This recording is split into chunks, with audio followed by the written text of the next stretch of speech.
नमः शिवाय। आज हम शिव महापुराण का रुद्र संगीता का दूसरा का तीसरा खंड का पहला का अध्याय में पढ़े थे हिमालय विवाह, दूसरा अध्याय में पढ़े थे पूर्व कथा, तीसरा अध्याय में हम लोग पढ़े थे देवताओं का हिमालय के पास जाना, चौथा अध्याय में पढ़े थे देवी जगदम्बा की दिव्य स्वरूप का दर्शन, पांचवा अध्याय में पढ़े थे मौना हिमालय का तप और वरदान प्राप्ति। आज हम पढ़ेंगे पार्वती जन्म, छठा अध्याय। ब्रह्मा जी कहते हैं, हे नारद, तत्पश्चात हिमालय और मैना देवी भगवती और शिव जी के चिंतन में लीन रहने लगे। उसके बाद जगत की माता जगदम्बिका अपना कथन सत्य करने के लिए अपने पूर्ण अंशों द्वारा पर्वतराज हिमालय के हृदय में आकर विराजमान हुई। उस समय उनके शरीर में अद्भुत एवं सुंदर शोभा उतर आई। वे तेज से प्रकाशित हो गए और आनंदमग्न हो देवी का ध्यान करने लगे। तब उत्तम समय में गिरिराज हिमालय ने अपने प्रिया मौना के गर्भ में उस अंश को स्थापित कर दिया। मौना ने हिमालय के हृदय में विराजमान देवी के अंश से गर्भ धारण किया। देवी जगदम्बा के गर्भ में आने से मौना की शोभा और कांति निखर आई और वे तेज से संपन्न हो गई। तब उन्हें देखकर हिमालय बहुत प्रसन्न रहने लगे। जब देवताओं से सहित श्रीहरि और मुझे इस बात का ज्ञान हुआ तो हमने देवी जगदम्बिका की बहुत स्तुति की और सभी अपने अपने धाम को चले गए। धीरे धीरे समय बीतता गया।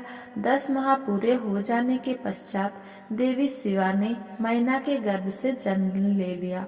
जन्म लेने के तत्पश्चात देवी शिवा ने मैना को अपने साक्षात रूप के दर्शन कराए। देवी के जन्म दिवस वाले दिन बसंत ऋतु के चैत्र माह की नवमी तिथि थी। उस समय देवी आधी रात को मृगशीर्ष नक्षत्र था। देवी के जन्म से सारे संसार में प्रसन्नता छा गई।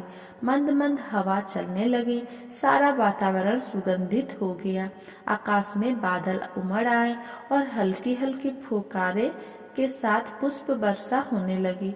तब माँ जगदम्बा के दर्शन हेतु विष्णु जी और मेरे सहित सभी देवी देवता गिरिराज हिमालय के घर पहुँचे। देवी के दर्शन कर सबने दिव्य रूपा महामाया मंगलमयी जगदम्बिकी का माता की स्तुति की। तत्पश्चात सभी देवता अपने अपने धाम को चले गए। स्वयं माता जगदम्बा को पुत्री रूप में पाकर हिमालय और मैना धन्य हो गए। वे अत्यंत आनंद का अनुभव करने लगे। देवी के दिव्य रूप के दर्शन से मैना को उत्तम ज्ञान की प्राप्ति हो गई। तब मैना देवी से बोली, हे जगदम्बा, हे शिवा, हे महेश्वरी, आपने मुझ पर बड़ी कृपा की जो आपने दिव्य स्वरूप के दर्शन मुझे दिए। हे माता, आप तो परम शक्ति है। आप तीनों लोकों की जननी है और देवताओं द्वारा आराध्य है। हे देवी, आप मेरी पुत्री रूप में आकर शिशु रूप धारण कर लीजिए। मैना की बात सुनकर देवी मुस्कुराते हुए बोली, मैना, तुमने मेरी बड़ी सेवा की है। तुम्हारी भक्ति भावना से प्रसन्न होकर ही मैंने तुम्हें वर मांगने के लिए कहा था और तुमने मुझे अपनी पुत्री बनाने का वर मांग लिया था। तब मैंने तथास्तु कहकर तुम्हें अभिष्ट फल प्रदान किया था। तत्पश्चात मैं अपने धाम चली गई थी। उस वरदान के अनुसार आज मैंने तुम्हारे गर्भ से जन्म ले लिया है। तुम्हारी इच्छा का सम्मान करते हुए मैंने तुम्हें अपने दिव्य रूप के दर्शन दिए। अब आप दोनों दंपति मुझे अपनी पुत्री मानकर मेरा लालन पालन करो और मुझसे स्नेह रखो। मैं पृथ्वी पर अद्भुत लीलाएं करूंगी तथा देवताओं के कार्य को पूरा करूंगी। बड़ी होकर मैं भगवान शिव को पति रूप में प्राप्त कर उनकी पत्नी बनकर इस जगत का उद्धार करूंगी। ऐसा कहकर जगत माता देवी जगदम्बा चुप हो गई। तब देखते ही देखते देवी भगवती नन्हे शिशु के रूप में परिवर्तित हो गई। 7वां अध्याय, पार्वती का नामकरण। ब्रह्मा जी बोले, हे मुनिश्रेष्ठ नारद, मैना के सामने जब देवी जगदम्बिका ने शिशु रूप धारण किया तो वे सामान्य बच्चे की भांति रोने लगी। उनका रोना सुनकर सभी स्त्रियां और पुरुष जो उस समय वहां उपस्थित थे प्रसन्न हो गए। उस श्याम कांति वाली नीलकमल के समान शोभित उस परम तेजस्वी सुंदर कन्या को देखकर गिरिराज हिमालय बहुत प्रसन्न हुए। तब शुभ मुहूर्त में हिमालय ने अपने पुत्री का नाम रखने के बारे में सोचा। उस समय मैना और हिमालय बहुत प्रसन्न थे। तब देवी के गुणों और सुशीलता को देखकर उनका नाम पार्वती रखा गया। चंद्रमा की कला की तरह हिमालय पुत्री धीरे धीरे बड़ी होने लगी। उसके अंग प्रत्यंग चंद्रमा की कला एवं बिंब के समान अत्यंत शोभायमान होने लगी। गिरिजा अपनी सहेलियों के साथ खेलती थी। पार्वती अपनी सखियों के साथ कभी गंगा की रेत के से घर बनाती थी, कभी कंदुक क्रीड़ा करती थी। खेलती खेलती वह बड़ी होने लगी। जब वे शिक्षा के योग्य हो गई तो आचार्य ने उन्हें विभिन्न धर्मशास्त्र का उपदेश देना आरंभ किया। उससे उन्हें अपने पूर्व जन्म की सभी बातें स्मरण हो गई। मुने, इस प्रकार मैंने शिवा की लीला का वर्णन तुमसे किया है। एक समय की बात है, तुम शिव लीला से प्रेरित होकर हिमालय के घर गए। हे नारद, तुम शिव तत्व के ज्ञाता हो और उनकी विभिन्न लीलाओं को समझते हो। तुम्हें आया हुआ देखकर हिमालय मैना ने तुम्हें प्रसन्नता पूर्वक नमस्कार किया तथा खूब आदर सत्कार किया। तत्पश्चात हिमालय ने अपनी पुत्री पार्वती को बुलाया और उससे तुम्हारा चरण में प्रणाम कराया। फिर स्वयं भी बार बार नमस्कार करने लगे और बोले, हे मुनियों में श्रेष्ठ नारद, हे ब्रह्मपुत्र नारद, आप परम ज्ञानी हैं। आप सदैव सबका उपकार करते हैं। आप भूत, भविष्य और वर्तमान जानते हैं। आप परोपकारी और दयालु हैं। कृपया मेरी कन्या का भाग्य बताएं और मुझे ये भी बताएं कि मेरी बेटी किसकी सौभाग्यवती पत्नी होगी। नारद, हिमालय के ऐसे प्रश्न सुनकर तुमने पार्वती का हाथ देखा और उसके मुखमंडल को देखकर कहना शुरू किया, हे गिरिराज और मैना, आपकी यह पुत्री चंद्रमा की कला की तरह शोभित हो रही है। ये समस्त शुभ लक्षणों से युक्त है। इसका भाग्य बड़ा प्रबल है। ये अपने पति के लिए सुखदायिनी होगी, साथ ही अपने माता पिता के यश और कीर्ति को बढ़ाएगी। ये परम साध्वी और संसार की स्त्रियों में सर्वश्रेष्ठ होगी। इसका पति योगी, नग्न, निर्गुण, काम वासना से रहित, माता पिताहीन, अभिमान से रहित, पवित्र एवं साधु वेशधारी होगा। इस बात को सुनकर मैना और हिमालय दोनों दुखी हो गए। पार्वती देवी सोचने लगी कि मुनि नारद की बात हमेशा सत्य होती है। जो लक्षण नारद जी ने बताए हैं वे सभी तो शिव जी में विद्यमान है। भगवान शिव को अपनी भावी पति मानकर पार्वती मन ही मन हर्ष से खिल उठी और शिव जी के चरणों का चिंतन करने लगी। तब हिमालय बड़े दुखी स्वर से बोले कि हे नारद, अपनी पुत्री के भावी पति के विषय में जानकर मैं बहुत दुखी हूँ। आप कृपया मेरी पुत्री को बचाने का कोई मार्ग सुझाएं। गिरिराज हिमालय के ये वचन सुनकर, हे नारद, तुमने कहा, गिरिराज, मेरी कही बात सर्वथा सच होगी, क्योंकि हाथ की रेखाएं ब्रह्मा जी द्वारा लिखी जाती है और कभी भी झूठ नहीं हो सकती। इस रेखा का फल तो अवश्य मिलेगा, किंतु ऐसा होने पर भी पार्वती सुख पूर्वक रहे, इस हेतु पार्वती का विवाह भगवान शिव से कर दे। भगवान शिव में ये सभी गुण हैं। महादेव जी में ये अशुभ लक्षण भी शुभ हो जाते हैं। इसीलिए गिरिराज, तुम बिना विचार किए अपनी कन्या का विवाह भगवान शिव से कर दो। वे सबके ईश्वर है तथा निर्विकार, सामर्थ्यवान और अविनाशी है, किंतु ऐसा होना इतना सरल नहीं है। पार्वती शिव विवाह तभी संभव हो सकता है जब किसी तरह भगवान शिव प्रसन्न हो जाए। भगवान शंकर को प्रसन्न करने और बस में करने का सबसे सरल और उत्तम साधन है। यदि आपकी पुत्री भगवान शिव की अनन्य भक्ति भाव से तपस्या करे तो सब ठीक हो जाएगा। पार्वती भगवान शिव को पति के रूप में प्राप्त करेगी वे सदैव भगवान शिव के अनुसार ही कार्य करेगी, क्योंकि वे उत्तम व्रत का पालन करने वाली महासाध्वी है। वे अपने माता पिता के सुख को बढ़ाने वाली है। हे गिरिराज हिमालय, भगवान शिव और शिवा का प्रेम तो अलौकिक है। ऐसा प्रेम ना तो किसी का हुआ है और ना ही होगा। भगवान शिव इसके अलावा और किसी को स्त्री को अपनी पत्नी नहीं बनाएंगे।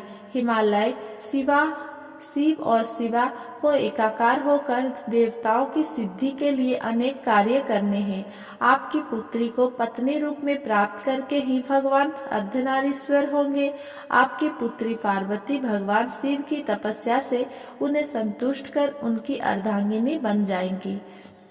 मुनि नारद, तुम्हारे इस वचनों को सुनकर हिमालय बोले, हे मुनिश्रेष्ठ नारद, भगवान शिव सभी प्रकार की इच्छाओं का त्याग करके अपने मन को संयम में रखकर नित्य तपस्या करते हैं। उनका ध्यान सदैव परम ब्रह्म में लीन लगा रहता है। भला वे अपने मन को कैसे योग से हटाकर मोह माया के बंधन में फंसने हेतु विवाह करेंगे। जो भगवान शिव अविनाशी, प्रकृति से परे, निर्गुण, निराकार और दीपक की लौ की तरह प्रकाशित है और सदैव परम ब्रह्म के प्रकाश पुंज को तलाशते हैं, वे कैसे मेरी पुत्री से विवाह करने पर राजी होंगे। मेरी जानकारी के अनुसार भगवान शिव ने बहुत पहले अपनी पत्नी सती के सामने यह प्रतिज्ञा की थी कि वे उनके अलावा किसी और को पत्नी रूप में कभी भी स्वीकार नहीं करेंगे। अब जब सती ने अपने शरीर को त्याग दिया है तो वे किसी और स्त्री को कैसे ग्रहण करेंगे। ये सुनकर आपने कहा, गिरिराज, आपको इसकी चिंता नहीं करनी चाहिए। तुम्हारी कन्या ही पूर्व जन्म में दक्ष की पुत्री सती थी और शिव जी की प्राणप्रिया थी। अपने पिता दक्ष द्वारा अपने पति का अनादर देखकर लज्जित होकर सती ने योगाग्नि में अपने को भस्म कर दिया था। तब वही देवी जगदम्बा जो पहले सती के रूप में अवतरित हुई थी, अब पार्वती के रूप में तुम्हारी पुत्री बनी है। इसीलिए तुम्हें पार्वती के विषय में चिंता करने की कोई आवश्यकता नहीं है। देवी पार्वती ही भगवान शिव की पत्नी होगी।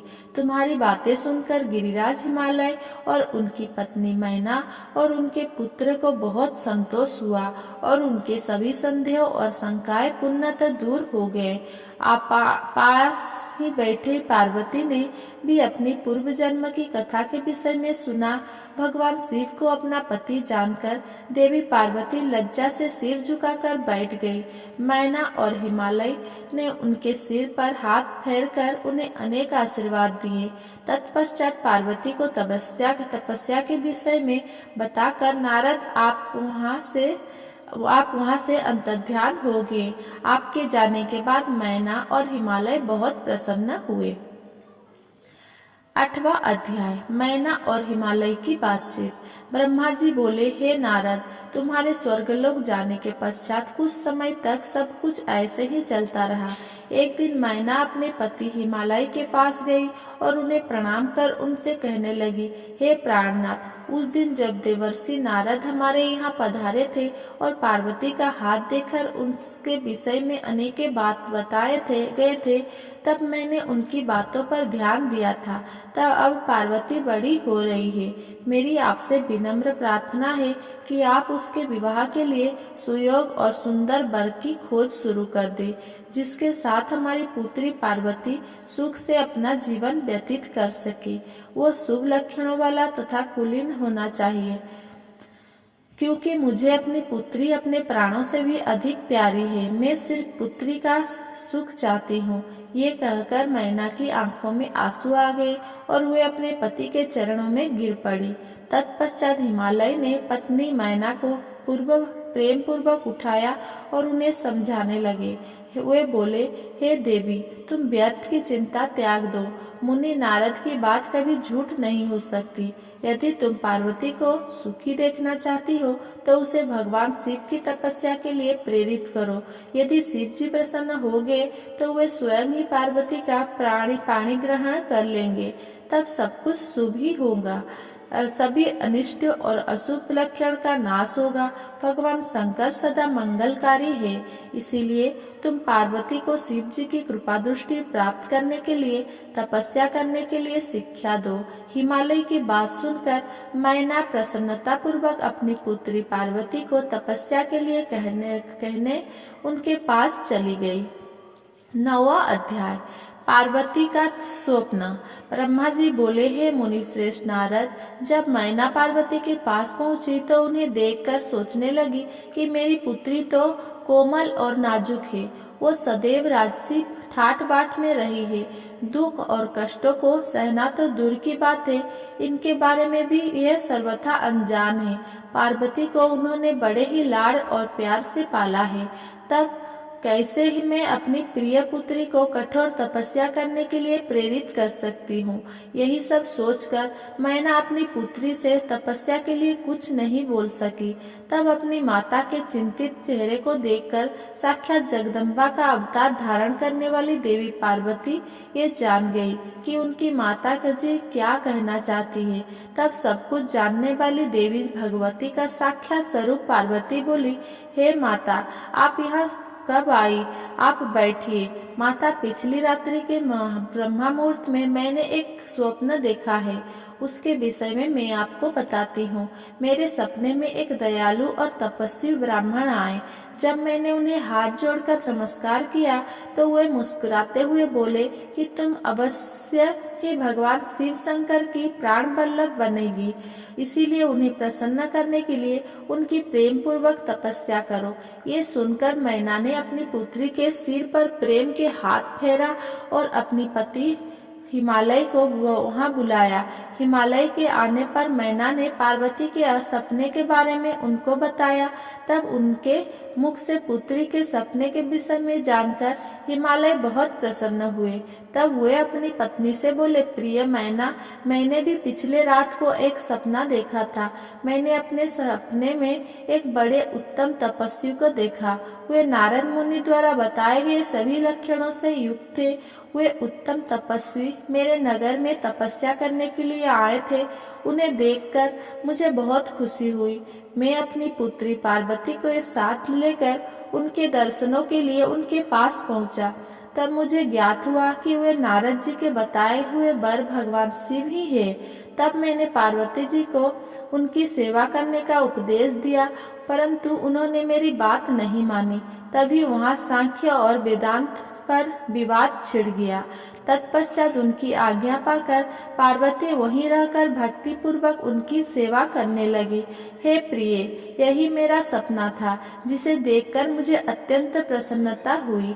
मैं सोचता हूँ कि हमें कुछ समय तक इस सपने के सच होने की प्रतीक्षा करनी चाहिए। ऐसा कहकर हिमालय और मैना उस उत्तम सपने के सच होने की प्रतीक्षा करने लगे। 10वां अध्याय, भौम जन्म। ब्रह्मा जी बोले, नारद, भगवान शिव का यश परम पावन मंगलकारी भक्ति पूर्वक और उत्तम है। दक्ष यज्ञ से वे अपने निवास कैलाश पर्वत पर वापस आ गए थे। वहां आकर भगवान शिव अपनी पत्नी सती के वियोग से बहुत दुखी थे। उनका मन देवी सती का स्मरण कर रहा था और उन्हें याद करके व्याकुल हो रहे थे। तब उन्होंने अपने सभी गणों को वहां पर बुलाया और उनसे देवी सती के गुणों और उनकी सुशीलता का वर्णन करने लगे। फिर गृहस्थ धर्म को त्याग कर वे कुछ समय तक सभी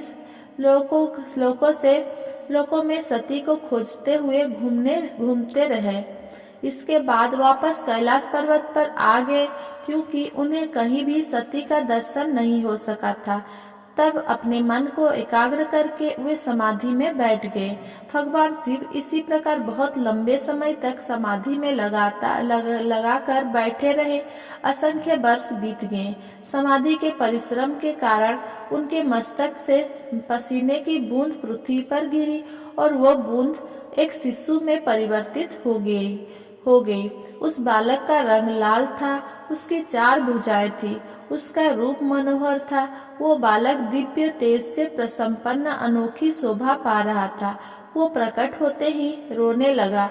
उसे देखकर संसारी मनुष्य की भांति शिव जी उसके लालन पोषण का विचार करके व्याकुल हो गई। उसी समय डरी हुई एक सुंदर स्त्री वहां आई। उसने उस बालक को अपने गोद में उठा लिया और उसका मुख चूमने लगी। तब उन्होंने उसे दूध पिलाकर उस बालक को रोने को शांत किया। फिर वो उसे खिलाने लगी। वो स्त्री और कोई नहीं, स्वयं पृथ्वी माता थी। संसार की सृष्टि करने वाले, सब कुछ जानने वाले महादेव जी यह देखकर हंसने लगे। वो पृथ्वी को पहचान चुके थे। वे पृथ्वी से बोले, हे धरणी, तुम इस पुत्र का प्रेम पूर्वक पालन करो। ये शिशु मेरे पसीने की बूंद से प्रकट हुआ है। हे वसुधा, यद्यपि यह बालक मेरे पसीने से उत्पन्न हुआ है, परंतु इस जगत में ये तुम्हारे ही पुत्र के रूप में जाना जाएगा। ये परम गुणवान और भूमि देने वाला होगा। ये मुझे भी सुख देने वाला होगा। हे देवी, तुम इसका धारण करो। नारद ये कहकर भगवान शिव चुप हो गए। उनका दुखी हृदय थोड़ा शांत हो गया था। इधर शिव जी की आज्ञा का पालन करते हुए पृथ्वी अपने पुत्र को साथ लेकर अपने निवास स्थान पर चली गई। बड़ा होकर वो बालक भौम नाम से प्रसिद्ध हुआ। युवा होने पर भौम काशी गया। वहाँ उसने बहुत लंबे समय तक भगवान शिव की सेवा आराधना की। तब भगवान शंकर की कृपा दृष्टि पाकर भूमि पुत्र भौम दिव्य लोक को चले गए। अगर मेरा ये वीडियो आपको पसंद आया हो तो मेरा वीडियो को लाइक, कमेंट, शेयर करें एंड मेरा चैनल को सब्सक्राइब करें।